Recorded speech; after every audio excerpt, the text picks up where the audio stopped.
abilities, I speak truth to power without fear. So today I want to talk about an interview that Dr. Umar Johnson did. And in that particular interview, Umar Johnson made comments about black women and black men. He made comments about black men needing to be accountable and needing to take on their responsibilities. And I want to just take out time to talk about this. First, I'm going to summarize some of the key points that he made during that interview. And then I'm going to provide my commentary about the points that he made. So during this particular interview, he made some powerful points, and this has generated a lot of discussion, particularly on TikTok. And I saw a couple of videos about it here on YouTube. I saw that a couple of people did live streams. I didn't get a chance to check out their live streams, but I thought that this was an important enough subject to go live. And I'm really interested in hearing what you all have to say about this particular topic. I will post a link to the interview that Umar Johnson did so that people can watch it for themselves. So I'm going to go ahead and just summarize some of the points that he made. I took a lot of notes, and hopefully you can bear with me. So he talked about how difficult it is for black women to find a soulmate or to find a husband. He said that black women can find a bedmate, but not a soulmate. And he talked about how only 1 in 4 black women will get married in their lifetime. He went on to talk about how the situation is this, like a lot of people complain about black women being masculine, being, not submissive or cooperative. And Umar Johnson essentially blamed that particular attitude on black men. He said that black women have a history of holding down the house by themselves. And basically, he mentioned how this is a result of mass incarceration of the 1970s. He talked about how since then, most children have been raised by a single mother. It has been that way for about 50 years. And he went on to say that when a black woman says, "I don't need a man," it's because she couldn't find one strong enough to hold her down. And then he goes on to talk about how black men need to be patient with black women because we created the personality that we're complaining about, this masculine personality. And then, the host on this particular show went on to basically say that women have to be accountable for their poor selections. And Dr. Umar Johnson said, no, we have to be accountable because we created their poor selection. They don't have much to select from, so of course, black women are going to end up with a poor mate or a bad selection. And he said that black men are basically responsible for this situation because we as black men are not raising black boys to be the men that our women need. And he went on to say that that's 100% our fault. He cited examples of black men killing each other. He talked about sagging pants and weed smoking. And he basically asked, what are we going to do about this? So he went on to say that the black woman has every right to be angry with us because we have not been on our job as black men. And he talked about how, we're not providing for our community. And every time, the particular host and, the host on that particular show tried to cite some examples of some things that they're doing or how they're positive, he basically dismissed a lot of what they were saying as having an individual approach. Whenever they tried to hold black women accountable for anything, he dismissed what they had to say as having an individual approach. He went on to say that, black women are raising kids by themselves, and, for the last 50 years.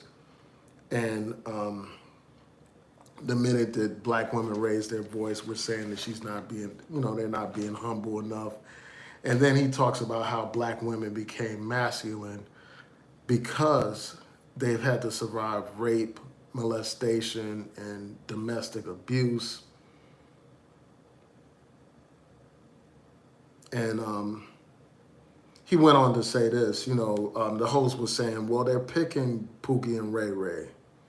And there are good quality men out here, but that's the choice that some women choose to make. So Dr. Umar Johnson said there's a Pookie and Ray Ray in the selection because black men have abandoned uh, black boys and allowed social media, rap artists, and athletes to raise them. That's why we have so many Pookies and Ray Rays. And, he went on to talk about how if we don't allow Pookies and Ray Rays to develop, then black women wouldn't have to choose them. And then, despite, basically refusing to hold black women accountable for anything, Umar Johnson basically blames black men who select the wrong types of black women. He says that if you're constantly running into that type of woman, then the problem is you, because you are attracting a certain low vibrational energy. And the question about that is like, if you can say that about black men, why can't you say the same thing about black women who make poor decisions repeatedly back to back? Like, for instance, you have women that are, have multiple children by multiple men who engage in the same problematic behavior. But yet Umar Johnson doesn't have anything to say about that. And basically he makes that our responsibility. He basically says that, we created those types of black men by not raising black boys to be responsible black men. And then he went on to complain about professional black men leaving the community.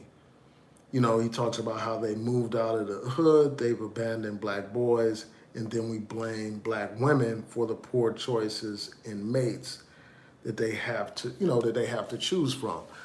So, first of all, I just want to address that particular point real quick, and then I'm going to go into an overall assessment or analysis and, share my views about what I think about this situation. First of all, while I think it's commendable for people to stay in the community and do everything that they can to help the community, I don't blame people who decide to leave certain communities. And not because it's a black community.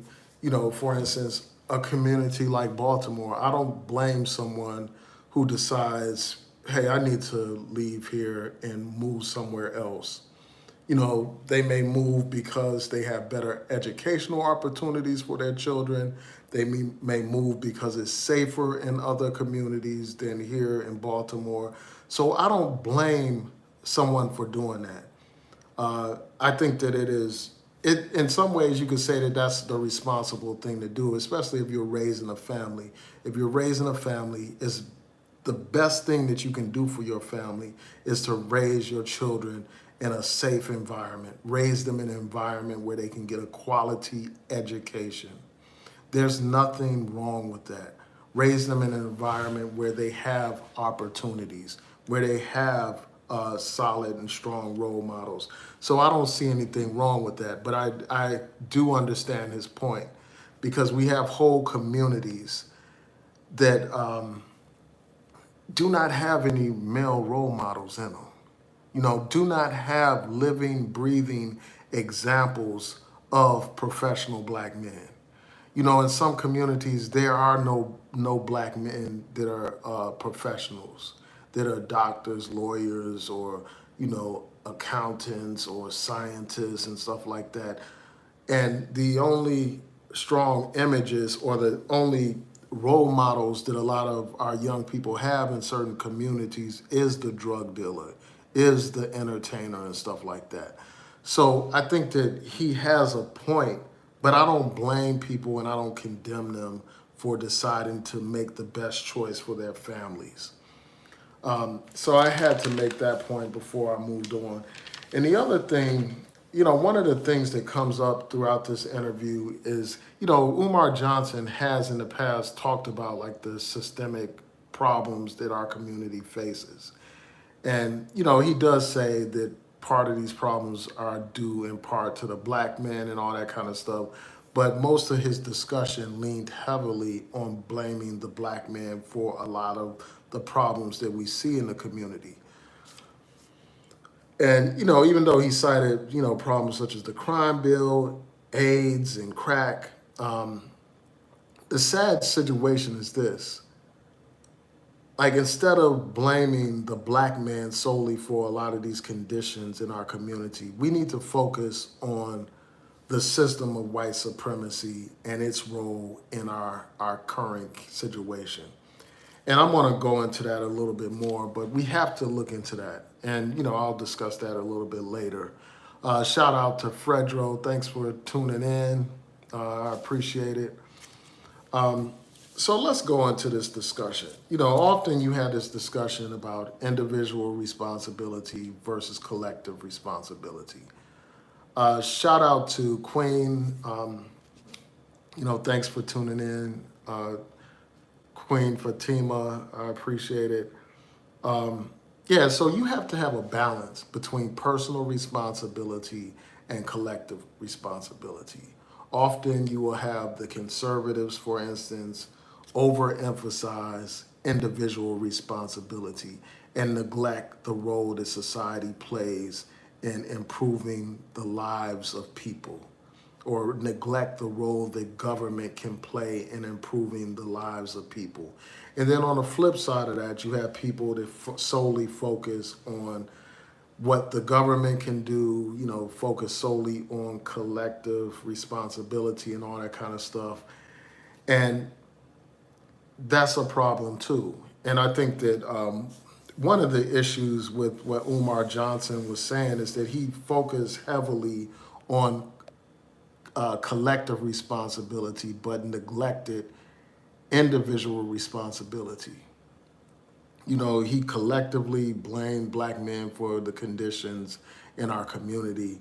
And sadly, as I said on a TikTok video, sadly, Umar Johnson is beginning to sound like Cynthia G in some ways. Yes, there is a role that the black man play, and I'm about to talk about that. But I think the problem is when you have an analysis that solely focuses on what black men aren't doing, or what black women aren't doing for that matter, you're missing the full picture. You're only showing a part of the picture. The problems that we face are not solely because of the black man, or not solely because of the black woman. So in terms of collective responsibility, there are things that we can do as a collective. First of all, if you care about your people and you're concerned about the plight of young black men in our community, then you need to be involved in organizations that are actually doing the work to improve people's lives. There are plenty of mentor programs around the country that are doing the very same work that Umar Johnson is talking about in terms of reaching out to young black men and boys and trying to provide them with guidance. We need those kind of programs not only for young men, we need them for our young women as well.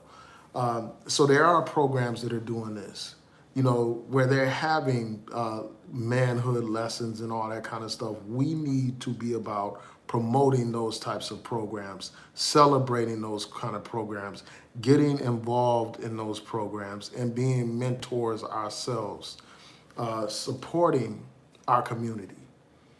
because everything that happens in our community affects our lives. The young people that are engaged in criminal activity, that has an impact on us. There have been plenty of situations where people who are minding their own business, law-abiding citizens get caught in the crossfire when gangs shoot at each other or drug dealers shoot at each other. So this affects all of us.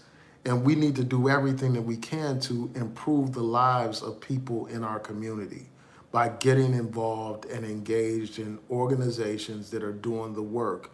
And if we are not satisfied with organizations in our community, we need to create our own to do the kind of work that we want to see done in our communities. That's one of the things that revolutionary Kwame Ture always emphasized, the need for organization.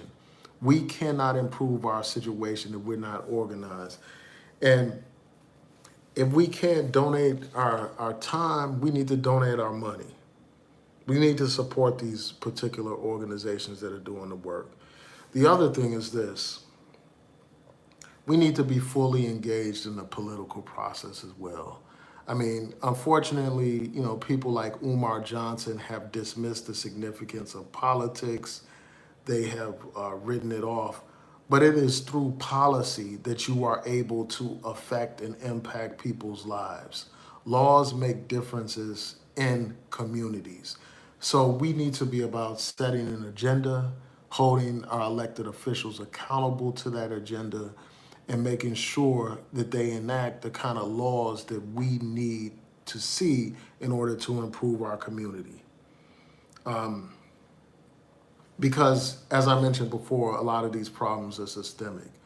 A lot of these problems that our community face are not just some individual problems that can be taken care of through respectability politics of pulling up your bootstraps and you know, um, doing for self, quote unquote, and doing just personal responsibility. A lot of our problems are so entrenched that we need policy changes in order to affect the kind of change that we want to see. There are systemic problems. When we look at the massive wealth inequality that exists in this country between black people and white people, that is something that's not going to be changed through some feel-good speech or through some personal responsibility rhetoric or fantasy talk about black people, stop spending money on Jordans and stuff like that. That has to be changed through fundamental changes in policy. We need reparations. That's one of the things that we need to affect these substantial disparities that exist. We have massive disparities in terms of sentencing. We have massive disparities in terms of quality of education. All of these disparities need to be addressed. Healthcare disparities. We have a situation where black women die at far higher rates, during pregnancy than white women. We have a higher infant mortality rate than the white community. We suffer from all kinds of health ailments because of these healthcare disparities. Those things have to be affected through policy changes. People talk about reparations and things of that nature, but what are we doing to make it happen? We need to understand that the only way you have reparations is by having elected officials who enact the laws that we want to see. We have the disparities of policing. All these disparities need to be addressed, and they need to be addressed through collective action. And one of those ways of collective action is through policy changes, holding our elected officials accountable. And, basically, we've all heard that saying that it takes a village to raise a child. And that's so true. So we do have to look at our neighbors as an extension of our family. There was a time when I was growing up that if an elder saw a young person misbehaving or doing something wrong, they would immediately tell that child's parent, and excuse me, and in some cases, the elder would correct the child on the spot, and not simply just tell the mother or the father about the situation. They would correct the child on the spot. We need more of that. But now we have this culture where every person is an island, and we're no longer have that collective mindset where we no longer view our neighbors as our, as an extension of ourselves, where we are so disconnected that everyone just goes into their home and minds their own business, and we wonder why our communities are in disarray. So yeah, that cannot be emphasized enough.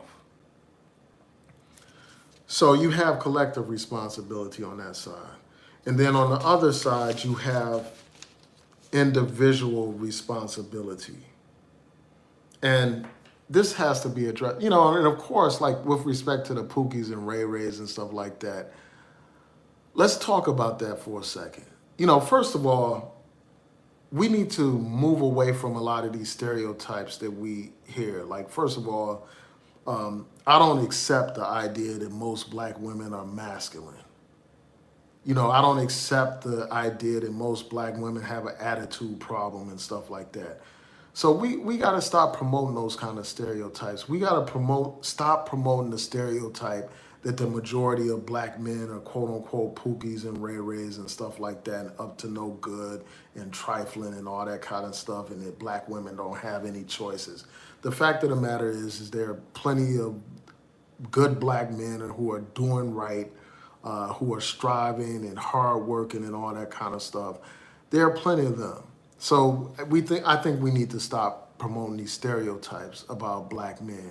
We need to stop promoting this stereotype that black men aren't involved in their children's lives. There's a study by the Center for Disease Control that points out how the black man is most involved in his children's lives. Even though, so we need to quit promoting this idea that black men are not engaged and involved in their lives. We do have the problem of single parent households, and that needs to be addressed. But let's not act like black men are not doing anything right by their children.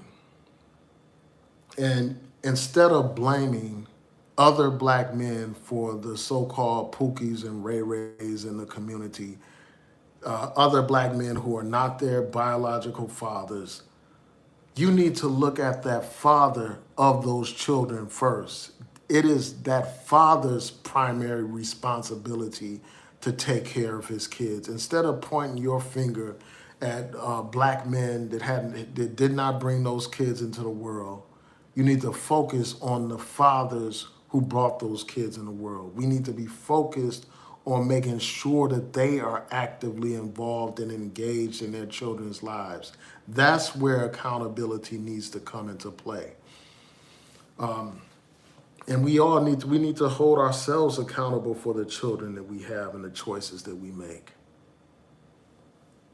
We need to be about exercising, self-control and not just birth control, to paraphrase rapper Common. That's what we need to be about, raising the children that we have brought into this world. That's where personal responsibility comes into play. In terms, and another thing, in terms of, I'll go back to collective responsibility real quick. In terms of collective responsibility, we need to be patrolling our neighborhoods as well. Not just solely relying on the police to affect changes in our community. We need to police our own communities as well. Community policing, so that we could address these problems in our community. But going back to individual responsibility, so the responsibility begins with the father who brought those children in the world. And it's just sad that so many men abandon their children, even though, there are the majority of many men that do, involve themselves in their children's lives, as I mentioned with the statistics, but there are some that don't. and they need to be involved in their children's lives. Because when the father is gone, when the father has no role in the children's lives, they don't have male guidance. They end up looking to the streets to raise them. They end up looking to the streets to be their father. They end up looking to to social media and to these rap artists to be their role models and their examples and stuff. And we know that our people are in poor shape when they do that. So yes, the fathers have to be involved. And in terms of women being held accountable, women have to be held accountable to some degree for the choices that they make. You can't tell me that the majority of black men are Pookies and Ray Rays. You can't tell me that. I know too many good black men that are doing something in their community. I know too many good black men that are educated and doing well for themselves. And that doesn't speak to all black men or even the majority of black men, but there are plenty of hard-working black men, working class black men. But a lot of times those kinds of men get passed over by some women. They pass them over and choose the thug, choose the drug dealer, choose the scammer, choose the criminal, choose the quote unquote bad boy over these other men that would be better men for them and their families. So we have to look at that. We have to look at the fact that you have some women that, they don't exercise any kind of self-control or birth control, and they have multiple children by multiple men. And this is not, I'm not going to say that this is the norm, but you have that situation in our community. They raise the children without their fathers. They have the children they lay down with these men who they know are no good. They lay down with these men who they know are not going to be around for the long haul. But yet, Umar Johnson wants to blame the man that had nothing to do with that. He wants to blame them for that situation. What about the woman who chose to have these children? What about the mother who's not raising their children properly? What about that?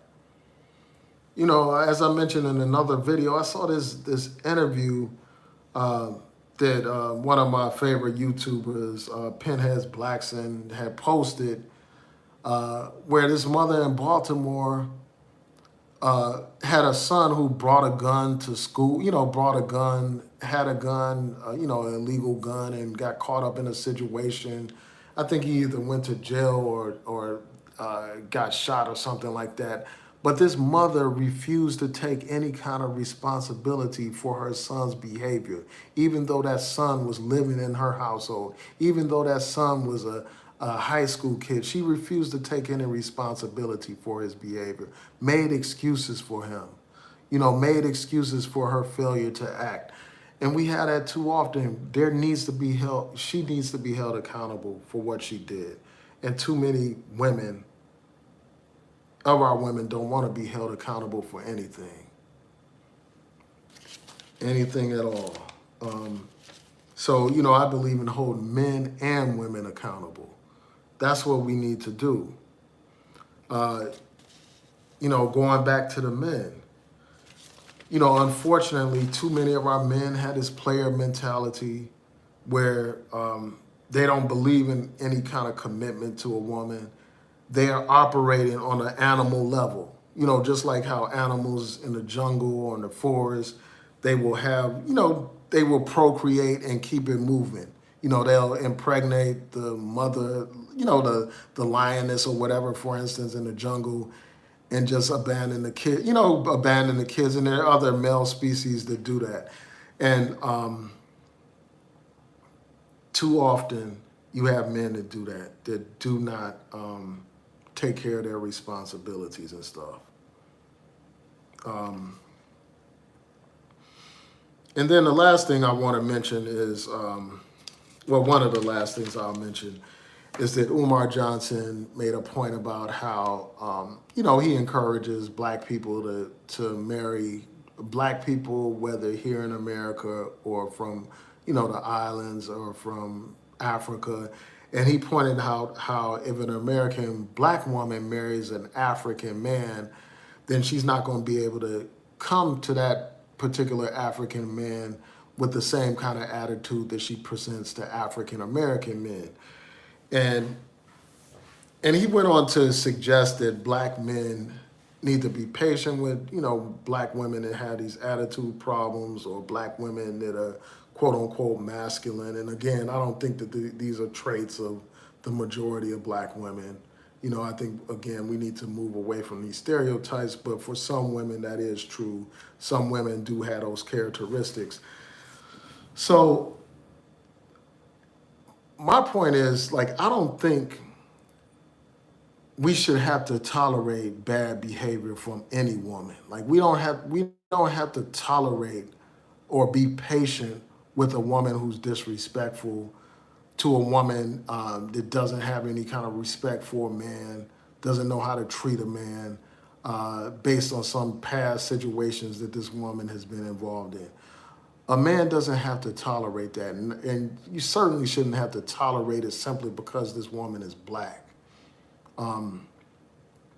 Just like the African that Umar Johnson talked about won't put up with that attitude, neither should an African American man. No, nobody should have to put up with some attitude in the name of saving the community, or in the name of being quote unquote pro-black and all that kind of stuff. So that's where I differ with him. I differ with this idea. I don't think that we should heap blame on black women, as is real popular in the Negro manosphere, the black male section of YouTube, where these guys basically take pleasure in bashing black women and stuff like that. But I also think that we need to hold people accountable, and we shouldn't just accept anything because a woman is black and just, say, well, I'm okay with her having this attitude problem and all that kind of stuff. But yeah, I don't think that, I don't think that should be the case.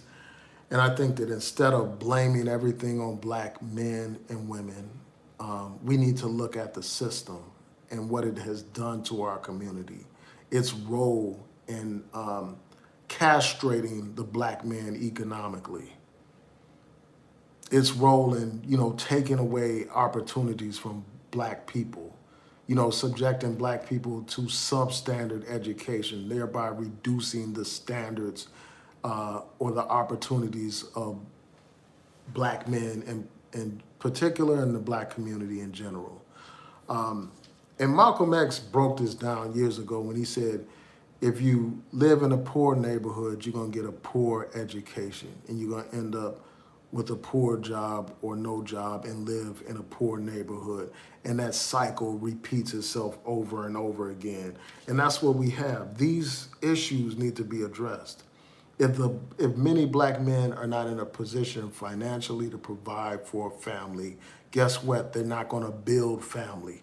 They're not going to stay around to have to be the kind of man that they need to be in a community. If you have communities ravaged by drugs, with open air drug markets, where the mother and the father are on drugs, it's going to be hard for someone to be an upstanding model man for a community or for a family. So we have to address this. We have to address the poverty that plagues our community, instead of just pointing the finger at the black man or the black woman. So, so that's what I had to say about that. I'm going to look through your comments before I close out. I want to thank y'all for tuning in. I really appreciate it. Shout out to Fredro. Shout out to Queen Fatima. Shout out to the Chris B92. Shout out to you. Thanks for joining. Yeah, and I see your point, Fatima. Yeah, there is a lot of division in our community, unfortunately. And that's how they want it. They want black people divided. They want to see black men and women fighting each other over these gender issues. They want to see diaspora wars between black people in America and black people from abroad. They want to keep that going. They want to see us divided because they don't want to see black power. They don't want to see black people in a position of power. So, yeah, so those are my thoughts. Again, I want to thank you all for tuning in. Please rate, comment, subscribe, like the video, share the video, and hit that notification bell so that you'll know when I post new content on here. And I want to remind you, those of you who enjoy reading great books by great black authors and enjoy great discussions with great people, I encourage you to like New Possibilities Book Club. We meet every month on the last Sunday of each month at 2 p.m. via Zoom, and we discuss great books. And speaking of, gender issues, this coming Sunday, we will be discussing Alice Walker's The Color Purple. The Color Purple. There are so many issues to talk about with respect to that book, and I hope that you can join the discussion. Even if you read the book a long time ago or haven't read it at all, tune in, and I will post a link in the comments to this video, and I encourage you to like the page and follow the page on Facebook and join our discussions. And if you have any recommendations for other books that we should read, please feel free to reach out to me. You can reach me at New Possibilities blog at yahoo.com, and you can leave comments here. I read all of my comments. So I want to thank y'all for tuning in, and I look forward to seeing some of you at the book club meeting, and I'll see you all on the next live stream and next video. And that book is available in libraries, as is pointed out here in the chat, as Hope Phoenix pointed out. Yeah, that book is a powerful book. It is one of the best books that I've read. There's a lot to talk about with that book. Alice Walker, whether you agree with her politics or not, she is a phenomenal writer. And she received many awards for this book, and they were well earned.